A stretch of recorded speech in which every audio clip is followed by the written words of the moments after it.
Ram Rama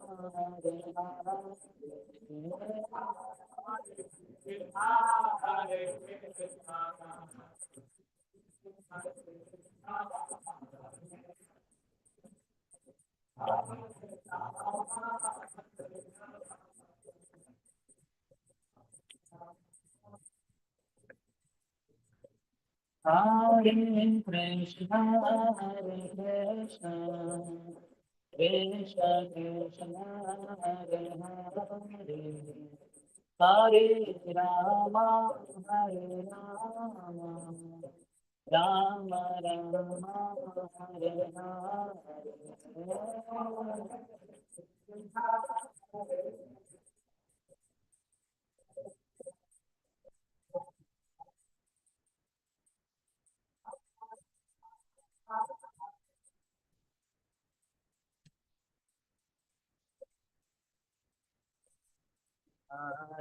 Hare Krishna, Hare Krishna, Krishna Krishna, Hare Hare, Hare Rama, Hare Rama, Rama Rama, Hare Hare Hare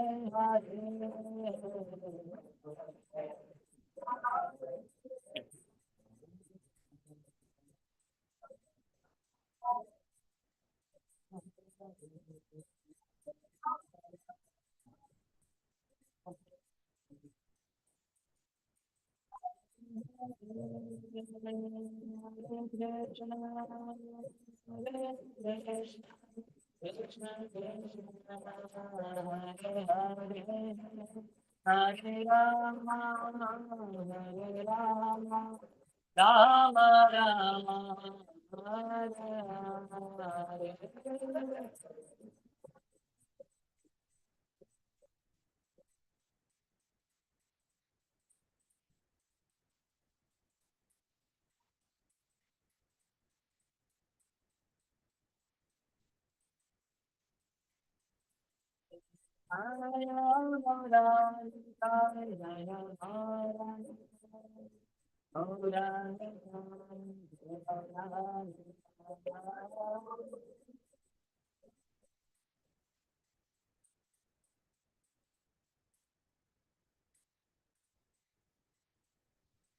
एवं विष्णुपाद परमहंस परिव्रजकाचार्य अष्टोत्तर शतश्री Srimati divine grace Abhaycharanaravinda Bhakti Vedanta Swami Shri Prabhupada की इस्कॉन फाउंडर आचार्य बीबीडी founder acharya saviour of the whole world Shri Prabhupada की जय ओम विष्णुपाद परमहंस परिव्रजकाचार्य अष्टोत्तर शतश्री श्रीमती श्री भक्ति सिद्धांत सरस्वती गोस्वामी ठाकुर श्री प्रभुपाद की अनंत कोटि वैष्णव वृंद की नामाचार्य श्री हरिदास ठाकुर की प्रेम से कहो श्री कृष्ण चैतन्य प्रभु नित्यानंद श्री अद्वैत गदाधर श्रीवासादि गौर भक्त वृंद की श्री श्री राधा कृष्ण गोप गोपिका श्याम कुंड राधा कुंड गिरिराज गोवर्धन की ब्रजभूमि श्री वृंदावन धाम की मथुरापुरी धाम की पुरुषोत्तम क्षेत्र श्री जगन्नाथपुरी धाम की श्री नवद्वीप मायापुर धाम की गंगा मैया की यमुना मैया की भक्ति देवी की श्रीमती तुलसी महारानी की समवेत गौर भक्त वृंद की श्री श्री गौरांगी बैंगलोरेश्वर की श्री श्री जगन्नाथ बलदेव सुभद्र मैया की श्री श्री गौर निताय की ग्रंथराज श्रीमद् भागवतम की निताय गौर प्रेमानंदे all glories to the assembled devotees, all glories to the assembled devotees, all glories to the assembled devotees, all glories, all glories, all glories to Shri Guru and Shri Gauranga. नमो विष्णुपदाय कृष्ण प्रेष्ठाय भूतले श्रीमते भक्ति वेदांत स्वामी नित्य नामिने नमस्ते सरस्वती देवे गौरवाणी प्रचारिणे निर्विशेष शून्यवादी पाश्चात्य देशतारिणे ओम नमो भगवते वासुदेवाय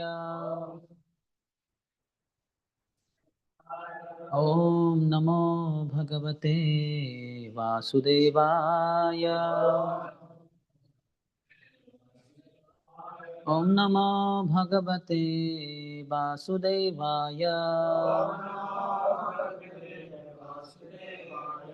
ओम ज्ञानतिमिरन्धस्य ज्ञानाञ्जनशलाकया चक्षुरुन्मिलितं येन तस्मै श्रीगुरवे नमः श्रीचैतन्यमनोभीष्टं स्थापितं येन भूतले स्वयं रूपः कदा मह्यं ददाति स्वपदान्तिकं वन्देऽहं श्रीगुरोः श्रीयुतपदकमलं श्रीगुरोन् वैष्णवांश्च श्रीरूपं साग्रजाता सहगणा रघुनाथान्वितं तं सजीवं साद्वैतं सावधूतं परिजनसहितं कृष्णचैतन्यदेवं श्रीराधा कृष्णपादान् सहगणा ललिता श्रीविशाखान्वितांश्च वाञ्छाकल्पतरुभ्यश्च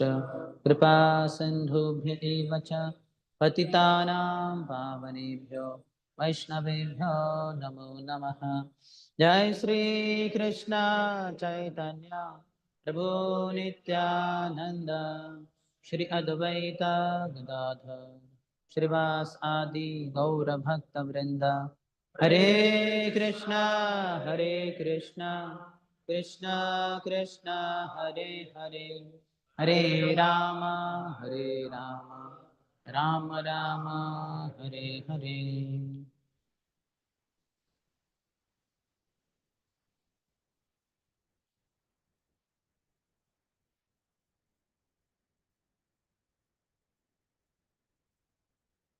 Hare Krishna. Welcome to our morning discussion as a part of our Bhakti Vaibhav course, wherever we left off yesterday evening, 5th canto, 10th chapter, Maharaj Raghugan meets Jada Bharat. So, welcoming all the devotees, we will continue. We left at the 6th verse. Some purport was covered, and then a lot of discussion about astrology. So, faith in Krishna is superior to astrology. Those who have faith in astrology, for them astrology will work. And those who have faith in Krishna, Krishna's will work. One who tunes in with Krishna's desire, so then Krishna changes everything. Whatever he wants, that will happen. As Jesus says, "O Lord, let thy will be done, not mine." So one who tunes in with the desire of the Lord, for him Lord uses him as per his requirement. So we discussed some part of the purport. I will read a little bit more. Although he did not protest, the Supreme Personality of Godhead in his agent could not tolerate the injustice of the dacoits. Therefore, he was saved by the mercy of Krishna, and the dacoits were killed. In Vishwanath Chandra Thakur's commentary, he says that this king of the dacoits, he as well as he says also dacoits, in the next life they were liberated. Because they got to see Kali and also this Jada Bharat. Eventually, he also says that Jada Bharat's body was spiritual, not material. So, seeing such great soul, but certainly they misused and they tried to kill him. But next lifetime they were liberated.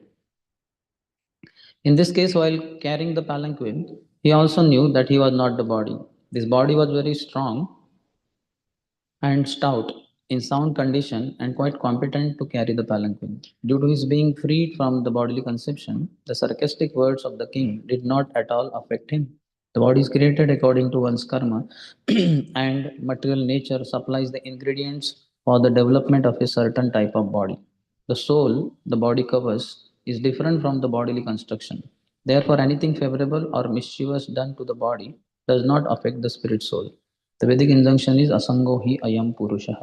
The spirit soul is always unaffected by material arrangements. In the morning, I went through Srila Vishnu Chakravarti's commentary also. Some part we'll discuss. In the sixth verse, Chakravarti says, actually, Bharat, like Shukdev, had a spiritual body which was not destructible. It was eternal. Because of the arousal of prema at this time, he actually did not have possessiveness for anything except the Lord. However, because of not attaining direct service to the Lord in that body at that moment, he manifested humility produced from increased longing and therefore did not want to offer his sense of I to the Lord. Because of this, Bharat made a show of having a material body, even though he was full of knowledge. Therefore, Shukdev also describes him as if he had a material body, if one takes the superficial meaning of the words. The last phrase appears to mean in his final body, made of the gross elements, senses, karma, and antakaran, produced by Maya, a body which was insubstantial, though having a particular appearance. However, it should be explained that his real opinion is that Bharat had a spiritual body. The body was absolute since it was devoid of prarabdha karma. That body possessed Vaikuntha Lok, samsthana, uh, something is there. He simply acted like a material person out of humility arising from prema. He had no sense of identification with me and mind. Thus, Bharat Maharaj has reached perfection. It's quite elevated. Next, seventh.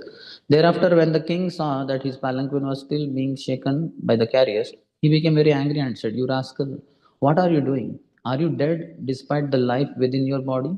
Do you not know that I am your master? You are disregarding me and are not carrying out my order. For this disobedience, I shall now punish you, just as Yamaraj, the superintendent of death, punishes sinful people.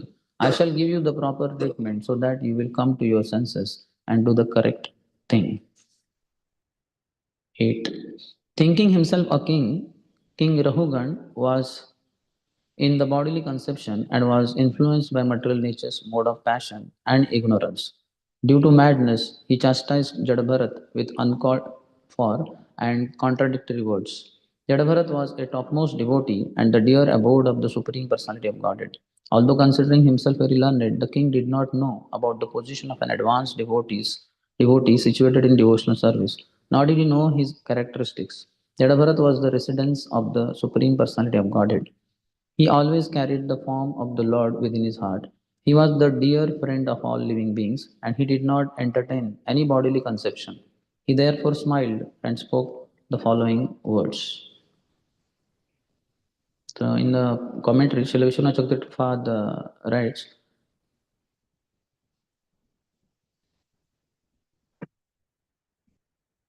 Bharat was the very form of being the friend of all beings.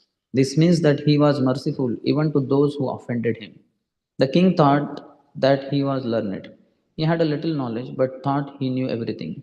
The king did not know much about the conduct of great yogis, such as acting dull. Bharat smiled, thinking the king thinks he is a Gyani, but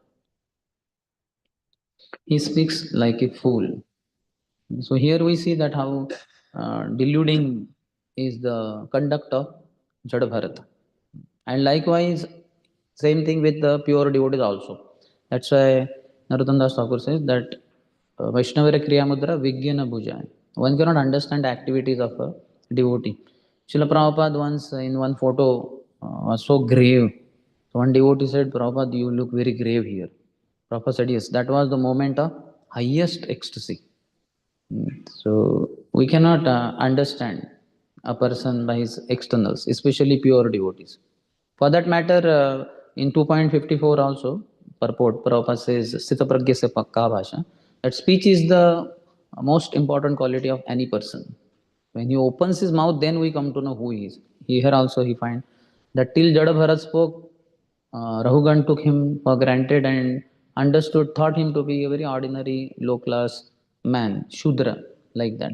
But now, when he opens his mouth, then he will understand. Oh, this is not some ordinary person, he is a great soul.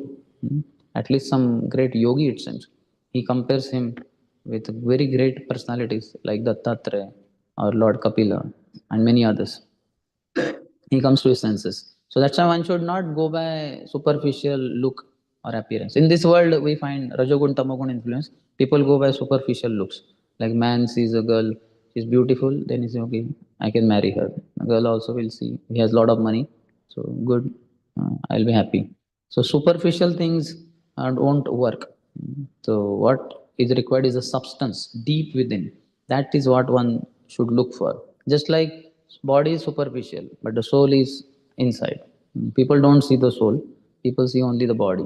Likewise, they see the body's external features also, the clothes on the body also, the opulence in which the body is raised and all that. So these are not to be seen. Prabhupada in the purport says the distinction between a person in the bodily conception and a person beyond the bodily conception is presented in this verse. In the bodily conception, King Rahugan considered himself a king and chastised Jadabharat in so many unwanted ways. Being self-realized, Jadabharat, who was fully situated on the transcendental platform, did not at all become angry. Instead, he smiled and began to deliver his teachings to King Rahugan. Yesterday evening, we were discussing how a Brahman can be tested by how much he can be tolerant in the when he is offended, when he is insulted, because he has to be beyond bodily conception, that means beyond the false ego. On the false ego platform, one feels offended. I am so and so, I am so rich, how can you say like that? I am very accomplished, I have achieved this success, that success. These are all superficial bodily achievements, superficial achievements. One very much identifies himself with that. Just like I think devotees tell that when while driving car and some auto is in between, immediately was, hey auto, uh, get lost, get out of my way, like that. So this is not the way. Recently, Her Grace, what is Nitai Sevini Mataji came to Pune. So she was giving very nice example. Like if I'm driving car and I find in the mirror above that backside person who is driving car, he is not coming in the range, like that. You know, and I'm frustrated. Then I stop the car, I get out of the car and tell that man, drive car this way, behind my car, so that I can see in the mirror. This is not what we do. What we do, we just adjust our mirror, and then we see, okay, that person is visible. So don't try to change situations around, change yourself. So that is required. So here, because of bodily conception, one tries to change the situations around, the people around, and then people feel so much frustration because people don't change according to our requirement, our expectation, our liking. They will go their way because everybody is bound up by moods, and they will go on like that. Like people say, why can't you give little smile? He cannot smile. He's morose, miserable. He will not be able to give smile. It will be plastic smile, plastic for some time. But then next time again, he will not smile. People expect so many things. After getting married also, those people, they have so many expectations from their partners, and when they find that person is not able to, then it ends up in divorce only. That is the only way. And then they expect the same thing from the next person. Sometimes that also doesn't work, and second divorce. In the West, there is no end to that series of divorces. They go on and on and on till they become grandfathers and die, grandfathers, grandmothers. The grandson receives the marriage invitation card of the grandmother's marriage. He is not married, but his grandmother is married. Third time. So he has to go. Already two times he might have attended, at least one time. Or second time. So this is the problem in the society. Sometimes a Vaishnava becomes superficially angry at a non-devotee, but this is good for the non-devotee. We have several examples of this in Vedic literature. Narada became angry on Kuber's two sons, Nalakuber and Manigriva. So they got darshan of the Lord, and Lord in the form of Damodar, bound with a rope that Mother Yashoda tied to his belly. Damodar delivered Nalakuber and Manigriva. Next, ninth verse. ब्राह्मण उवाच त्वयोदितं व्यक्तम् अविप्रलब्धं भर्तुः समे स्यात् यदि वीरभारः गन्तुर्यदि स्यात् अधिगम्य मध्वा पिबेति रसो न विदं प्रभातः. The great Brahman Jadavara said, my dear king and hero, whatever you have spoken sarcastically is certainly true. Actually, these are not simply words of chastisement, for the body is the carrier. The load carried by the body does not belong to me, or I am the spirit soul. There is no contradiction in your statements because I am different from the body. I am not the carrier of the palanquin. The body is the carrier. Certainly, as you have hinted, I have not labored carrying the palanquin, for I am detached from the body. You have said that I am not stout and strong, and these words are befitting a person who does not know the distinction between the body and the soul. The body may be fat or thin, but no learned man would say such things of the spirit soul. As far as the spirit soul is concerned, I am neither fat nor skinny. Therefore, you are correct when you say that I am not very stout. Also, if the object of this journey and the path leading there were mine, there would be many troubles for me. But because they relate not to me, but to my body, there is no trouble at all. So, sarcastic words that Rahugan had used for Jada Bharat, so he's giving explanation. How he's on the bodily platform, So the statements of the king are correct also. No problem. So if on the soul platform we are, then we can see, okay, whatever is going on, there is absolutely no problem. Once two very fat ladies were going on the streets somewhere in US, America. So then there was by the side of the road some pandal program of ISKCON devotees, wherein His Holiness Jayadeva Swami Maharaj was giving class. And Maharaj just said, so in Bhagavad Gita, Krishna says, we are not these bodies, we are spirit souls. As soon as these two ladies, just while passing, they happened to hear, they said, what a great relief. Because they were very fat. Many people would tease them, hey, whatever. Like in India, they say, hey, moti, a fat lady, like that. So, because of identifying with the body, which is obvious for anybody who is in the materialistic life, they were quite feeling pain by such statements which were they were hearing quite often. But now, when they heard that they are not his bodies, they were very happy. Okay, people are calling this external covering to be fat or whatever. Doesn't matter. So, soul platform only can be very relieving. All the solutions for our problems is not to identify with the body. Though everybody identifies with the body so much. From childhood, we have learned, oh, see how fair he is. His nose is exactly like his mother. All description related to body only. So you look like your maternal uncle, or you look like your father. So much body, and then developing the body, exercise and what not people do, muscles, whole civilization, beauty parlors for women, and this and what you call gym for the men. Nowadays, women are also going for gym, and men are also going for beauty parlor. They have really transcended bodily platform. Foolishness. It's a foolish civilization. Crazy fellows. The tattoo is so famous nowadays. Tattoo shops, whatever. Like that. In our childhood, we used to have tattoo. Tattoo means very low class people, illiterate fellows. In Marathi, it is called Gondavani. That machine would be there, and that girl or she would write some letter, or boy will write, Om, or his name, or her name, like that. The ladies who are married, they will write their husband's name. And it's very not what you call, not very systematic. It's not such a legible handwriting. That man who is there, he's not a very professional one. There's no machine used there. He just writes. His handwriting may not be good.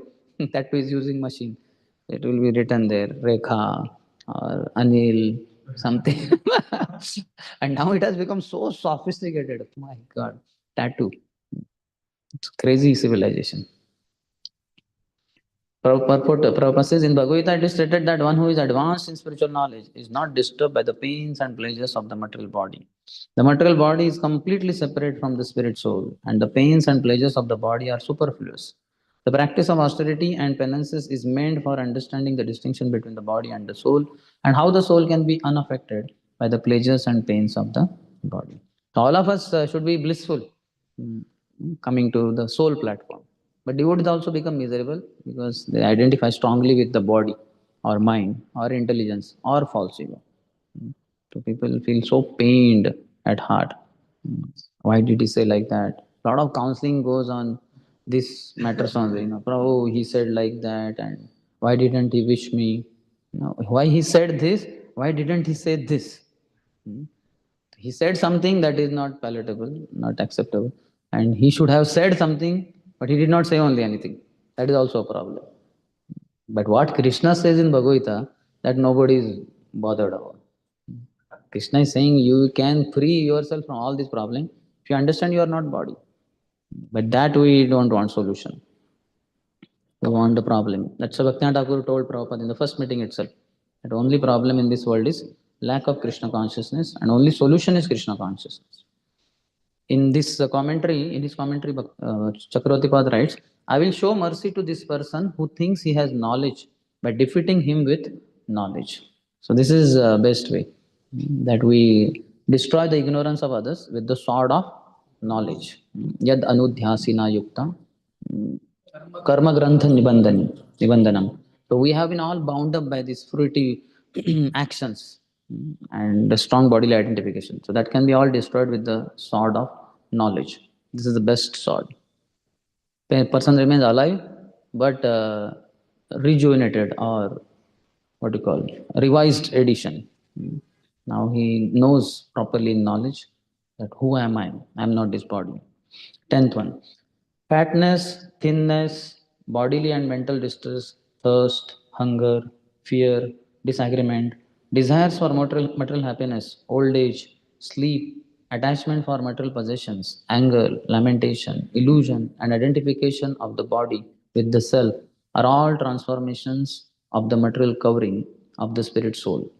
A person absorbed in the material bodily conception is affected by these things. But I am free from all bodily conceptions. Consequently, I am neither fat nor skinny nor anything else you have mentioned. So this is so nice. Then we can chant also. Hare Krishna, Krishna Krishna, Hare Hare, Hare Ram, Ram Hare Hare. Because of bodily identification, so many thoughts come. "Oh, I have to do this. I have to go to doctor today. And then what about that? Why he said like this yesterday? I will tell him today. No, I am also know this. We are crazy fellows. So many emotions, feelings. All these emotions are meant originally and actually only for Krishna. But because we are not Krishna conscious and we are bodily conscious, so much. How many of you experience mental dialogue while chanting particularly? So it's a very difficult time.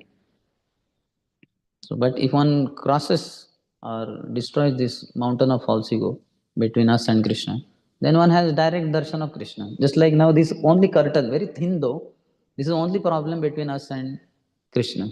If this curtain is removed, the glass is there, that is okay, but many places is not there, glass. But the curtain is removed, immediately we can get the darshan of the Lord.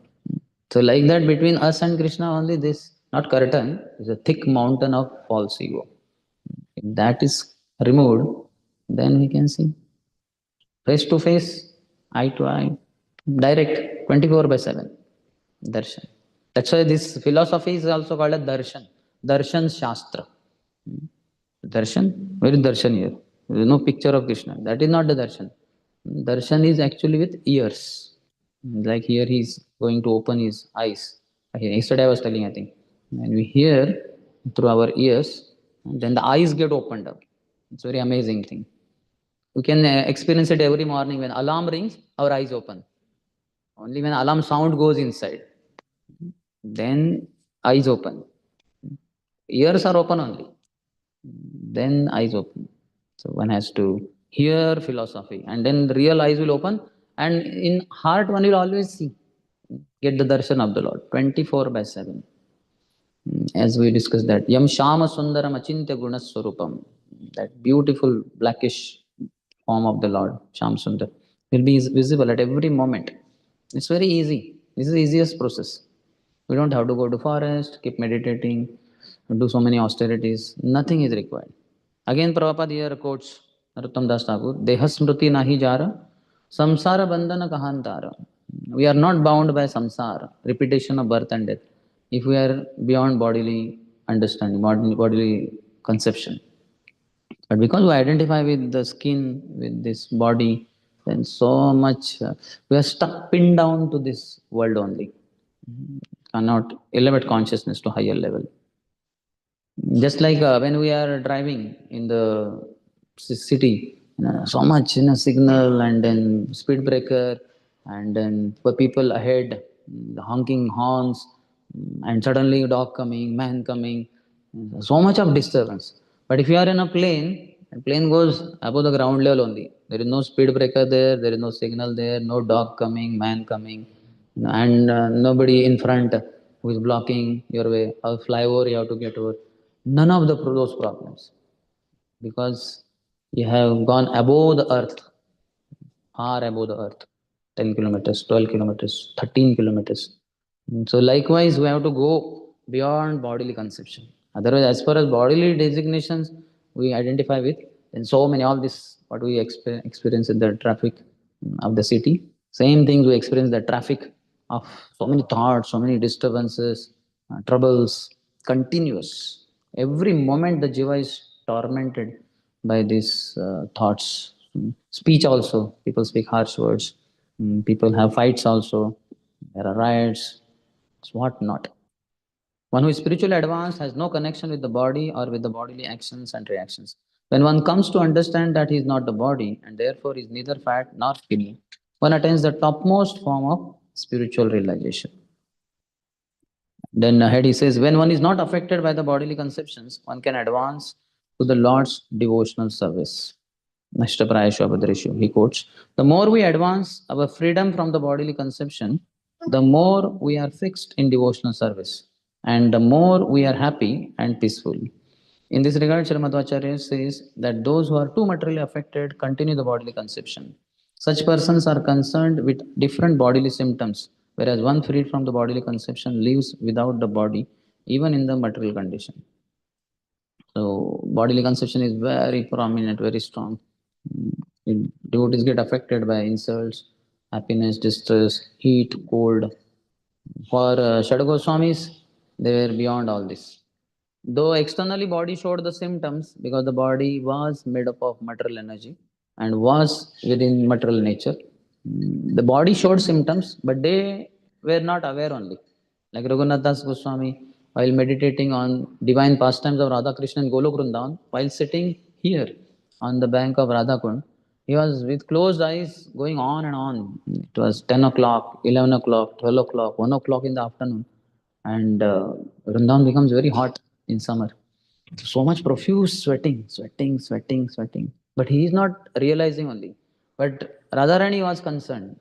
So much my devotee is sweating. So she came and with the end of her sari, she held it above his head to save him from the scorching sun rays. And she was sweating then. And she was doing like this. And Sanatana Goswami happened to see that. What is this? And Raghunath Das Goswami is engaging Radharani in his cell, and she has to undergo this trouble. Then afterwards he said, what is this? Why are you doing like this? We have come to Vrindavan to serve the divine couple, Radha Krishna, but you are taking service. So then you should build kutir so that you will not face the scorching sun rays, you will not be sweating, and then Radharani doesn't have to come to protect you. He said, okay.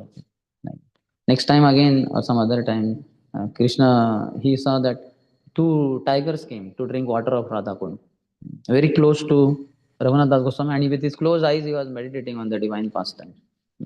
So then Krishna personally came with a stick and drove away those two tigers so that they don't disturb Raghunath Das Goswami. Sanatana Goswami again saw this and he was concerned. What is this? Now Krishna also has to be engaged in your service. And now I will not tell you to build kutir, we will only build kutir for you. Then they built a kutir and he was there on the bank of Radhakund. So this is the absorption. Absorption means you don't know what's going around. And how absorbed we are. We use these mobiles, laptop. They are the weapons of mass distraction. Already we have enough distraction, and by meddling with these dead devices, which are having so many allurements of Maya, we become all the more distracted. And in chanting, then we have all the problems. The biggest problem is, oh, my mobile is not charged. You are charging your batteries instead of charging our own batteries by chanting Hare Krishna, Krishna Krishna, Hare, Hare Ram, Ram, Hare Hare. One is more concerned about charging the battery in the mobile. This is how we are quite gross and external, superficial in our life. So one has to go deep inside. Spiritual life or spirituality means going deep inside. So that's why to avoid distraction, the yogis would go to forest. There are absolutely no distractions. So we don't go there, but we are supposed to go deep within our own heart, in katha. Then we can be away from all these distractions. Otherwise, with the time passing, we are getting more distracted. This, what he says. He says in Chakravarti Vasis, not only am I well nourished, but no bodily quality belongs to me. One who is born with a body, the jiva, who identifies with a body, certainly has all these qualities. I do not, since I do not identify with the body. So I do not have only those who don't identify with the body. So people may keep glorifying also or criticizing. It doesn't matter. Both don't matter. We say na sama dukkha sukha shami or tatha manapamanayo. One should be equipoised in man and apman. And we wonder how, okay, in distress I should tolerate, but how in happiness I have to tolerate? In happiness, very nice, na? Let us be happy. Or when somebody dishonors, insults me, okay, somehow I have to tolerate. But when somebody adores me, appreciates me, glorifies me, what is there to tolerate? No, that is another problem also. That also has to be tolerated because that is on bodily platform only. All the appreciation we receive, only what belongs to us is free will. How we use our free will, that also free will, how it gets shaped, it gets shaped by the desire. Desire originates from sangha. We associate with pure souls, then we desire to serve the divine couple, and when we serve, devotees will appreciate us. So then rather than getting carried away, yeah, I did this, one will rather say thank you to spiritual master and pure devotees. Because of them I developed the desire and I rendered service, and that was appreciated. It is not my glory, it is their glory. So this is not many times clear to devotees, and then when appreciated, devotees get carried away. And subtly, what happens? We like those devotees who always appreciate us, and we develop aversion to other devotees who many times give feedback. So feedback is not liked by many devotees. Because feedback is also not liked. To the degree aversion to feedback, that degree aversion to feedback also. But the test of a devotee is how much he is ready for feedback. And he takes it also in proper spirit. Next he says, 11th one. My dear king, you have unnecessarily accused me of being dead, though alive. In this regard, I can only say that this is the case everywhere, because everything material has its beginning and end.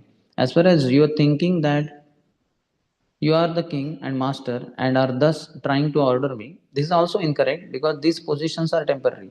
Today you are a king and I am your servant, but tomorrow the position may be changed and you may be my servant and I your servant, your master. These are temporary circumstances created by providence. So life keeps changing. In fact, Her Grace Rukmini Mataji was telling once that once a king announced, he asked his minister that what is your God doing now? You are so God conscious. What is God doing now? So, oh God creates, He destroys, and all that.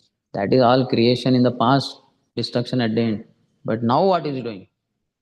Now what is He doing? So the minister was not able to answer. He was speechless. Then he said, "You don't know what your God is doing, and so much you are after God." So then he asked, "Who knows? Find out." So they announced in the kingdom, anybody who gives answer to what God is doing, as to what God is doing, then we'll give him big reward. So many people came and they were all talking about God creates and all this, and nobody could tell what exactly is doing now in the present tense. What they call uh, current, current present tense, something like they call. What is going? I am going. I am hearing. I am sitting in this temple hall hearing Srimad Bhagavatam class. Present continuous tense, like that. So that nobody was able to answer only. So days passed by, and the king was mocking, he was making fun of the minister. What you fellow, nobody knows. And the minister was feeling so bad. And all his what you call blind following was being smashed. So after some days, one small boy came. He was very poor. From dress only, anybody could make out. He came in the court when court case things were going on. So then he said, "O king, you had announced reward for the one who will answer this. So I have the answer for the question. Would you like to hear?" He said, "Yes." And he was surprised. Everybody was shocked. How the child will answer? And big learned pandits, they could not. So then he said, "Yes, tell what is the answer." He said, "For that, you have to come down to where I am." He was sitting right nicely on the royal throne. So he said, "Okay, chalo. Maybe he cannot shout. He wants to tell in my ears, maybe. It's a secret, like."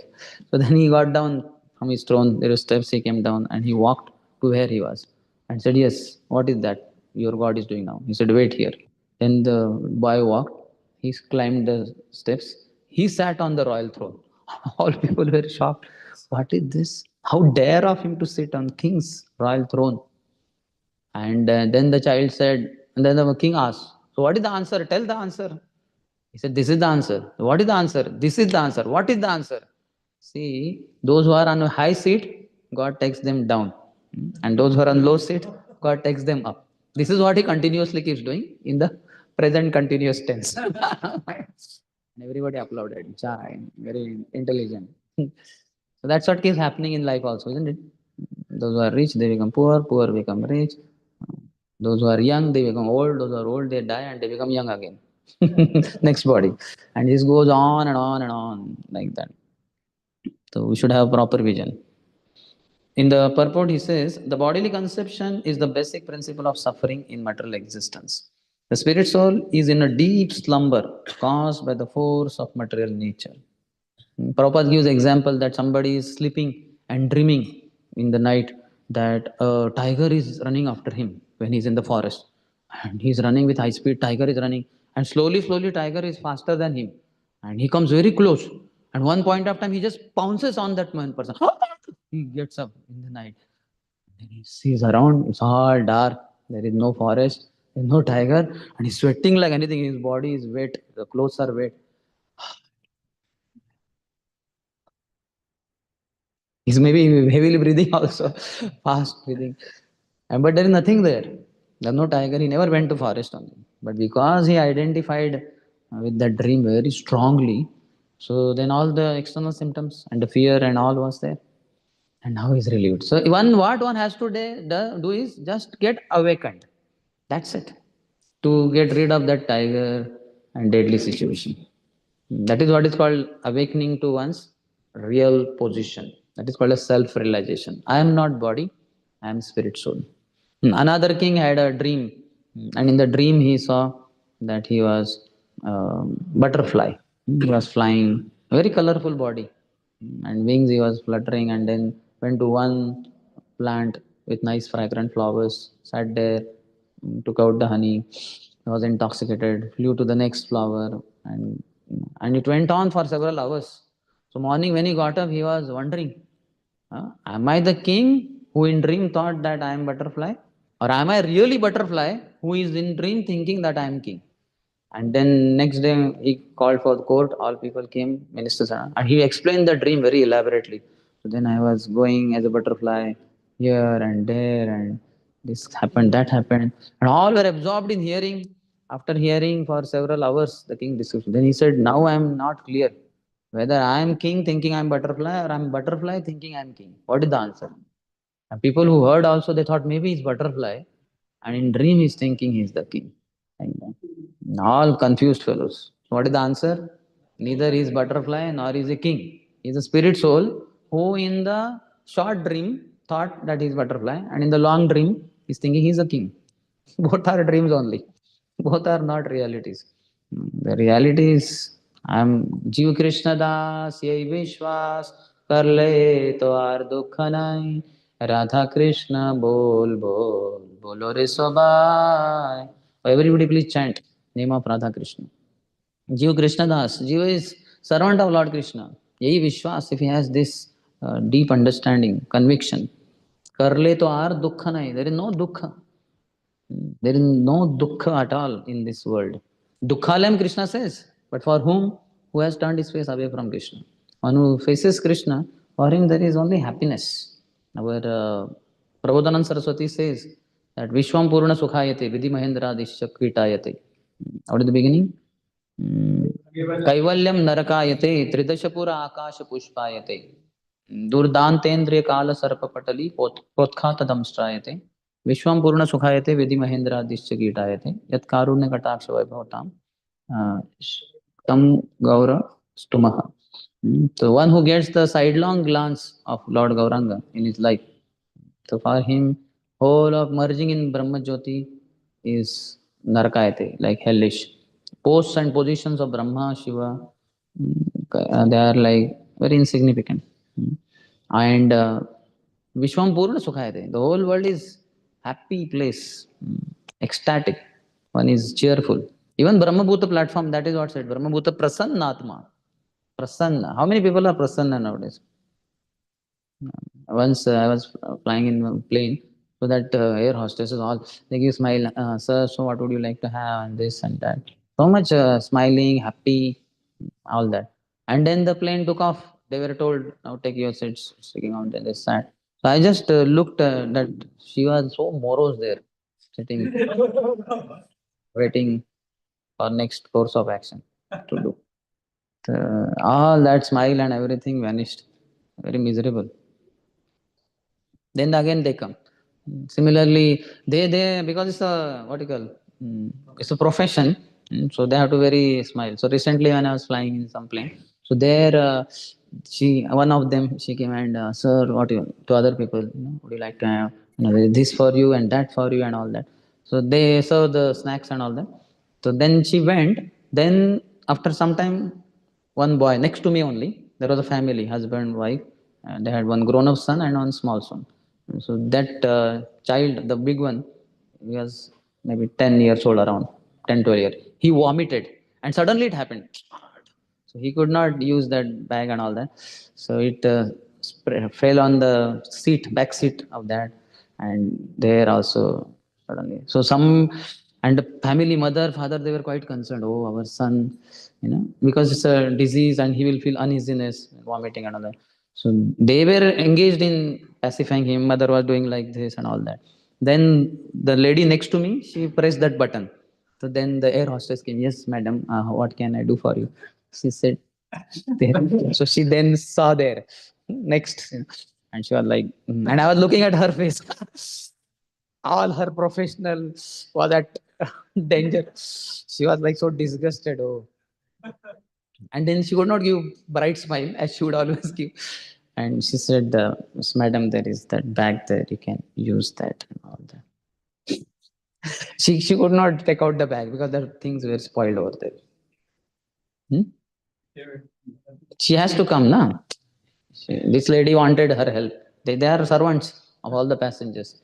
So, but she could not help to the best of her ability because the situation was so trying that she was crying. That vomit bag was if she tries to take it out, her fingers and everything will get polluted. So she told the mother only, Madam, there is that bag there. Please take it out and help him. Like that. So, so deep. If only that was her child, then she would have. Mothers care for the stool of their, means they wash their children clean up the stool after passing stool and all that. So, all our different difficulties are because of the bodily platform only.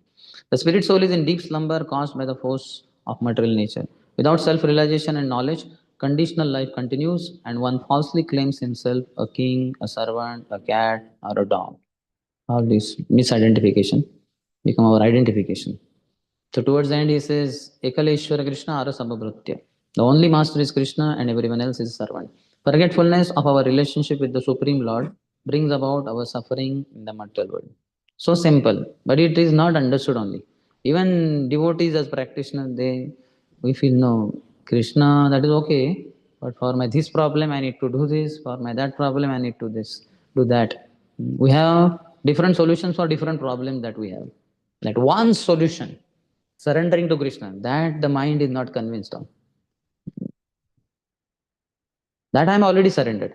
We very flatly say that I'm already surrendered. No. If you are surrendered, you will be blissful. One who is not surrendered, that's what Krishna says. Sarva dharman parityajya mamekam sharanam vraja aham tvam sarva papebhyo moksheshami. I will deliver you from all sinful reaction if you just surrender to me. And then what? Ma shuchaha. No, do not fear. There is no fear for one who has surrendered. Just like before giving exam, there is fear. While giving exam, there is some fear. After giving exam, there is no fear, provided one has studied. The scholars like that. In one sense, duffers also they are fearless before exam, during exam, after exam. There's no fear. Fail to fail, no problem. But those who are in between, those who have not studied, they are fearful. What will happen? What kind of questions will come? I have prepared only half the syllabus. Those questions come, I will flourish. But if other question comes from option, what I have kept for option, then I will perish. One has to come out of the bodily conception. Then one is very happy. As soul, we are blissful. Satchid Ananda. 12th one. My dear king, if 1 minute here, I'll see what he says. Chakravarti says, you have said that I am living but dead. If you are defining me in terms of bodily identity, then living but being dead do not belong to me only. Everything seen is a transformation, since transformation takes place at every moment with a beginning and end. So I'm living but dead, but then that everything is like that. Whatever is living today will be dead tomorrow. And then that dead will be again appearing to be living. जातस्य हि ध्रुवो मृत्युर् ध्रुवं जन्म मृतस्य च तस्माद् अपरिहार्यते न त्वं शोचितुम् अर्हसि. In these inevitable changes in life, that every born person will be die, every dead person will be reborn. So this will go on and on and on. You go on with your duties. Don't get disturbed too much. Dhirastatra namuyati. 12th. My dear king, if you still think that you are the king and that I am your servant, you should order me and I should follow your order. I can then say that this differentiation is temporary and it expands only for usage or convention. I do not see any other cause. In that case, who is the master and who is the servant? Everyone is being forced by the laws of material nature. Therefore, no one is master and no one is servant. Nonetheless, if you think that you are the master and that I am your servant, I am the servant, I shall accept this. Please order me. What can I do for you? In the purport, Prabhupada quotes Bhaktivinoda Thakur song. Miche maya ravashe yacha bheshe khacha abu dubu bhai Jiva Krishna das yai vishwas karle to ar dukhanai. So he gives example how some object like a tire or bottle in an ocean, some wave comes, it just goes up. And next wave comes, it takes it down. So it goes up and down. Yacha bheshe khacha habu dubu bhai. Sometimes it is up there, and dubu it is inserted inside the water. So that is how we go through so many feelings in our life. Sometimes happy, sometimes distress. Other happy, distress. And it goes on and on and on. If one wants to stop all this and be permanently blissful, for that he has to come out of bodily conception. If they come to the understanding that they are the eternal servants of Krishna, they will put an end to this floating condition. Kamaesha Krodesha he quotes. Due to the mode of passion, we desire many things, and according to our desire or anxiety, and according to the order of the Supreme Lord, material nature gives us a certain type of body. That's how 8.4 million species of life are there. Because divas have so many varieties of desires accordingly. Like if you see in this Bangalore city, all varieties of buildings and all varieties of flats are available. 2 BHK, 1 BHK, and then the size of one hall, that bedroom is all different. Because all different jivas, residents or citizens, have all varieties of desires. And they have all varieties of financial capacity also. So accordingly, they are there. Some people can afford in very costly residential complex, very costly it will be. But some people cannot afford. So for them, there will be flats, buildings away from the city.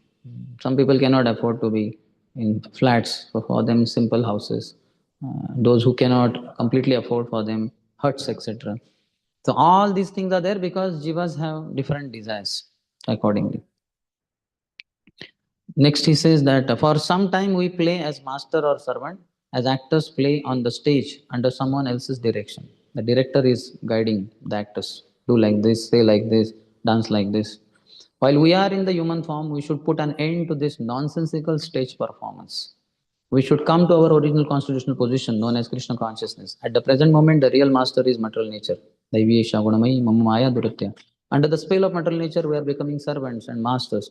But if we agree to be controlled by the Supreme Personality of Godhead and His eternal servants, this temporary condition ceases to exist. This is all a dream in one sense. Or it's like a drama, another this thing. In drama, we may act as some actor, some role may be there.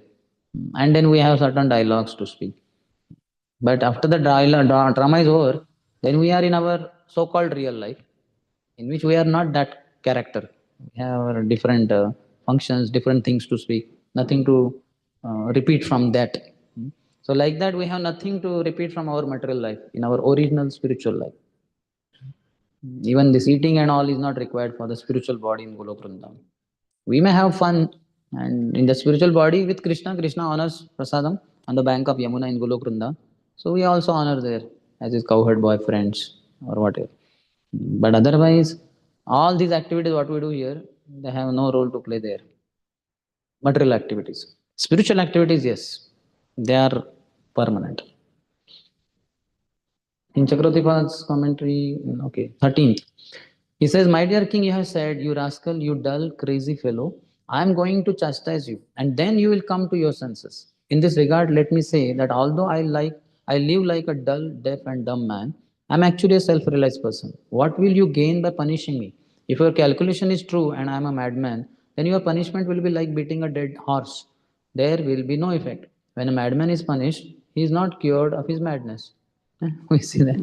Which madman gets cured by beating him? He can temporarily control him, stop him from his nuisance that he creates. But otherwise, that is not the way. Purport. Everyone in this material world is working like a madman under certain impressions falsely acquired in the material condition. For example, a thief who knows that stealing is not good and who knows that it is followed with punishment by a king or by God, who has seen that thieves are arrested and punished by the police, nonetheless steals again and again. He is obsessed with the idea that by stealing he will be happy. This is a sign of madness. Despite repeated punishment, the thief cannot give up his stealing habit. Therefore, the punishment is useless. His Holiness Radhana Swami Maharaj, one lecture I was hearing recently. So he says that in the Western countries, the survey shows that almost 80% of the criminals who are put in the jail for whatever the sentence period, after that, when they go out of the jail, they end up with the same crime. If he was caught for stealing, he steals. And then again he is caught and he is again in the jail. And this repeats. And Maharaj saying that 20% only don't repeat that same crime. And Maharaj said maybe they do some another crime. So they are not reformed. It is called jail is for reformation. They will be reformed. But they don't reform only. Their tendency to commit sin is very strong. They will do it by all means. So for that different thing, for them, the knowledge is required and spiritual practices are required. Then they will give up their criminal activities. That's why we have ISKCON prison ministry also. Devotees Holiness Chandramouli Swami Maharaj is the head, I think. So they go in the jails and preach to these prisoners. Then they will revive. That is the way. Chakratipa says, "You have said you will punish me for being inattentive. What do you hope to accomplish by verbally or physically punishing a person who is situated in Brahman, Swasamstham? Though he may appear to be mad, or for liberated persons do not accept either what is useful or not useful. If I am not liberated but mad and dull, stabda, by your punishment, you are grinding what is already ground. Just as by pounding powder, you do not create a solid object, but finer powder. By punishing the mad person, one does not pacify madness, but one makes him more incense." He's giving example of powder. We have some grains or whatever, we put them in mixer and they all become powder. Now we put powder, that same powder we are grinder we are using, it will only become fine powder. We cannot get grains out of it. So similarly, your all these statements, they are not going to remove my madness. This is a little philosophical section. Basically, the goal is to remove the bodily conception of life. That will be clarified little later. Next, 14th one. Shukdev Goswami said, "O Maharaj Parikshit, when King Rahugan chastised the exalted devotee Jadabharat with harsh words, that peaceful, saintly person tolerated it all and replied properly. Science is due to the bodily conception, and Jadabharat was not affected by this false conception. Out of his natural humility, he never considered himself a great devotee, and he agreed to suffer the results of his past karma. Like an ordinary man, he thought that by carrying the palanquin, he was destroying the reactions of his past misdeeds. Thinking in this way, he began to carry the palanquin as before.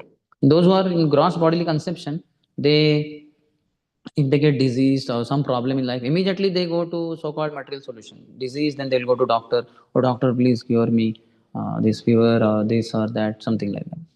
And otherwise, some other problem, they'll go to respective those who give guidance, counseling, etc. But those who are on yogic path, Gyan Marg or whatever, so they know, or even devotees for that matter, that this bhoga that I'm supposed to get, the suffering, X amount of happiness and Y amount of misery, that will come in some other form. If I try to get rid of it now, It will come in future in some another way. So might as well I just suffer it all. Just exhaust it all. Let me go through it. And it is over and done. Like that. In Marathi, my father would train me from childhood only. He would keep saying, Bhog bhogun sampole pahije. All that suffering that you are supposed to get, just suffer it all. Let it get out of your bodily tree. It is like Papa Pakshi, the other day I was telling. The sinful birds are sitting on this body, our body. This is prarabdha karma. And on that aprarabdha karma in the form of birds are sitting here. And sometime they will be troubling us. But then you just exhaust it. Let all these Papa Pakshis go away from your bodily tree. And then you are peaceful. My father, for 30 years, he did not go to doctor only. Once he had blood vomiting. He did not tell anyone. And years later, he told me. I never told that I had blood vomiting, because if I had told, all wife and others would be frantic. So I never went to doctor. Bhog bhogun sampole pahije. Just exhaust it all like that. So then I would also try, no matter how much suffering, suffer it all, tolerate. But not like him. So sometimes I would go to doctor. But that is true. In Prabhupada is quoting, and it is in devotional line also it is like that. Tatte anukampam sushamikshamano bunjanayevatma kritam vipakam rudvagvapurbhir vidadhan namaste jive tayo mukti pade sadai bhag. So he said that krutam atma krutam vipakam. Vipakam. I was cooking khichdi. And then what happened? I was not attentive, or I did not know. So the lot of khichdi got burnt, the bottom portion. The top portion was somewhat okay. The bottom portion is giving bad smell, and it's not tasty also. So if I'm taking that after offering to Krishna, if I'm taking that khichdi, oh, it's not tasting proper. But I cannot blame anyone, because I only cooked it. Atma krutam. I have cooked that khichdi. If only somebody else would have cooked immediately, what is this, Prabhu? Don't you have sense? Were you not attentive? What? So much criticism. That's why Prabhupada recommends that devotees or anyone should cook himself and honor that prasadam. Why? Because he will not find any fault. Because you only have cooked, no matter how bad it is, you will not find fault, and you will be healthy. Why? Because of the criticism and all mental disease, then we get physical diseases also. When you only cook, offer to Krishna and honor it, you may cry tears, but you go on. Like that. So it is good. So this is Prabhupada's solution. The devotees want, they can try. Cook yourself only. Then you'll be very healthy. You'll never blame anyone. And in the healthy state of mind, one will not get any physical disease.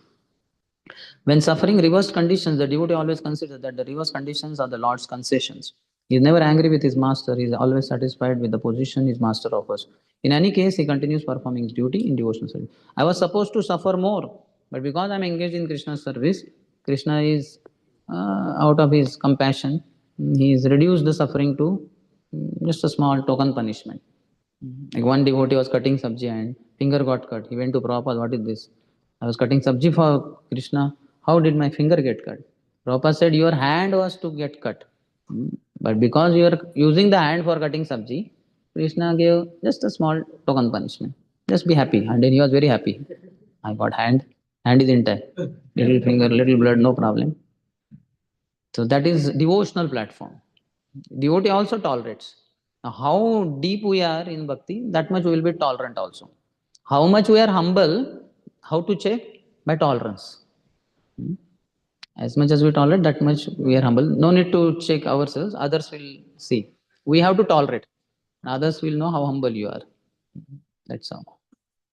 Because when we are intolerant, then only we lose our humility. I think, who is he? I am no less. What does he think of himself? So because I'm not humble, I think I'm very great. So then immediately I become intolerant of others' so-called misbehavior. But one who is very humble, he says, okay, I was supposed to. When Haridas Thakur was asked, why were you beaten up in 22 marketplaces? Like that. He said, because I heard blasphemy of the Vaishnavas. When did he hear the blasphemy of the Vaishnavas? Never. But that is the humility of a devotee. See how humble he was. Haridas Thakur, and that's how we can say how tolerant he was. 22 marketplaces, he was beaten up physically with the whip and by two executioners who were very powerful. The record was by second or third marketplace, the person would die, no matter how healthy or how strong. Haridas Thakur was skinny only, but he did not die. So that shows that how tolerant he was because he was very humble. So devotees, they are humble, so they tolerate everything. 15th was, or here what it says. Chakravarti Pad says, Bharat answered the king by explanations with repetition of the king's statements. Bharat had destroyed the cause of identification with the body, anatmya. Anatmya, ignorance. Atma we are, that we don't know, so that is called anatmya. So the cause of problem, Bharat had destroyed the cause of identification with the body, that is ignorance. Ignorance only leads to thinking that I am this body. And all people who are ignorant in that society only we are born, in that society only we are raised. Everybody goes by bodily identification and everybody says, oh, how you are, you have become so tall and you are so intelligent. It's all bodily designations and we think I am this. And that's how we, so to say, uh, are happy sometimes and otherwise we are unhappy, distressed. If Bharat had no material identification, why did he appear to be unable to tolerate the king's words and thus answer him? In order to destroy the king's prarabdha karma, recognized by enjoyment of royal wealth and power, in the guise of repeating the king's statements, by following the process of bhakti taught by Bharat, by his mercy, the king could destroy his karmas. So prarabdha karma in the king wanted Bharat, this Jada Bharat wanted to remove that. So for that reason, he apparently became angry when he was insulted with those harsh words, not on his own account. Or another meaning is he thought he was destroying his own karmas by his experience carrying the palanquin upabhogena, since he did not consider himself a devotee due to humility produced by prema. He had prema, but then humility, because of prema that was produced, he thought he is not a devotee. So then apparently he became angry and he used some words against King Rahugan. But there is a compassion also on Rahugan. 15th.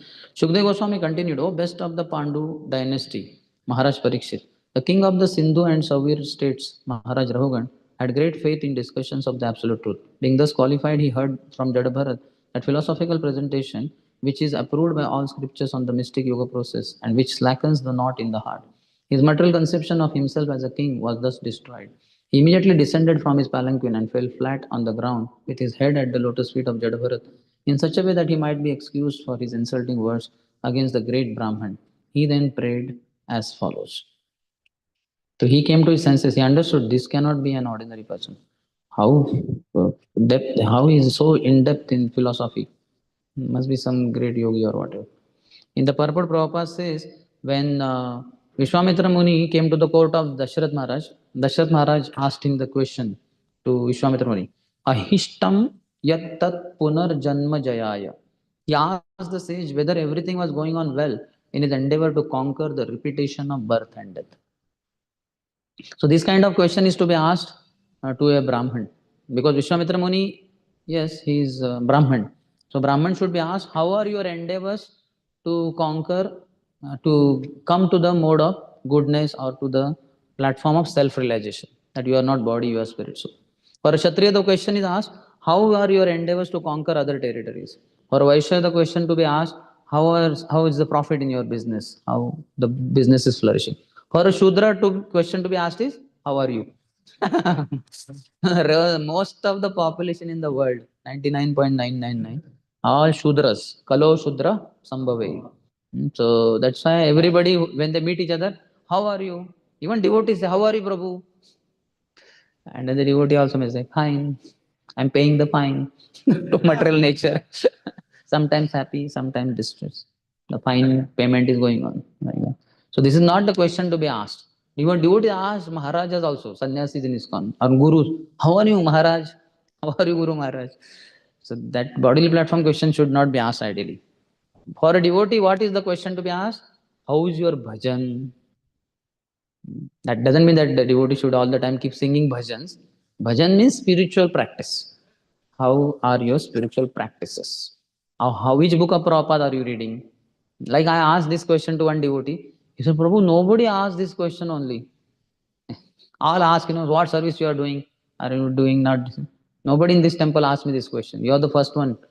Years before, when I was young in Krishna consciousness, devotee would ask me which book I am reading. For years, nobody asked me this question only. I said, okay, no problem. Nobody is asking, I am asking. So, which book are you reading? Then he told whatever he was reading. So, these questions are not asked eventually. How many of you agree like that? How is your chanting going on? Nobody asks. I am sleeping in my japa, better not ask other because he may ask me, then I'll have to cut a sorry figure that I feel sleeping. So better not ask only deadly questions. So Teri bhi chup, meri bhi chup. You be silent, I be silent. And we'll ask about dynamic services. What service you do? That post Bhagavatam enthusiasm. After Bhagavatam class is over, then I show the whole world who I am. I work hard, I get funds, I distribute books, I do youth preaching, I do this. So much I accomplish. Until Bhagavatam, it's a very dry desert journey. Only the speakers, sometimes on Bhagavad Gita, they appear to be putting some drops of water there, which by the time reach me, get evaporated. The preacher seemed to have a glass of water next to him, and he has taken a lot of water, and but I am so thirsty. It's so difficult path. So one should be blissful in spiritual life. Happy devotee is the best preacher. Is only Radhan Swami Maharaj said. Devotees are only not happy, miserable. So what will they preach? Their miseries they will preach to others. They are having anarthas and they will preach their anarthas to others. So one should ask devotees when they meet each other how. So similarly, the other day we discussed about Dandavat. Dandavat Pranam Prabhuji, Dandavat Mataji. Dandavat is not to be used. Because we are never paying Ashtang Pranam to that Prabhu or that Mataji. So how on phone suddenly you offered Ashtang Pranam?